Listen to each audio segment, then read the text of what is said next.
5 मिनटाचा sugar drop challenge. जेवल्यानंतर 1 तासाने तुम्ही हे 5 एक्सरसाइज करा. प्रत्येक एक्सरसाइज आहे तो 1 मिनटाचा आहे आणि एक्सरसाइज करायच्या आधी तुम्ही तुमची ब्लड शुगर ग्लुकोमीटरने करा.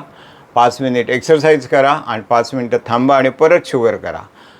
80% लोकांमध्ये ती 50 मिलीग्रॅम किंवा त्याच्यापेक्षा जास्तनी कमी होते. 20% लोकांमध्ये 30 ते 50 मिलीग्रॅम कमी होते. ती कुठली इक्विपमेंट नाही, काही नाही, कुठेही करू शकता. कोणते एक्सरसाइज? नंबर 1 हँड रेजेस 60-60 वेळा. नंबर 2 रोटेशन 30 वेळा पुढे 30 वेळा मागे. त्यानंतर जम्पिंग जॅक विदाउट जम्प.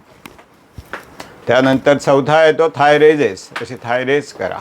आणि 5वा येतो स्क्वॅट्स. हे तुम्ही एक्सरसाइज करा आणि तुमचे रिझल्ट मला कळवा. मी आहे doctor Vijay Shile, MD physician आणि diabetic saviour. Thank you very much.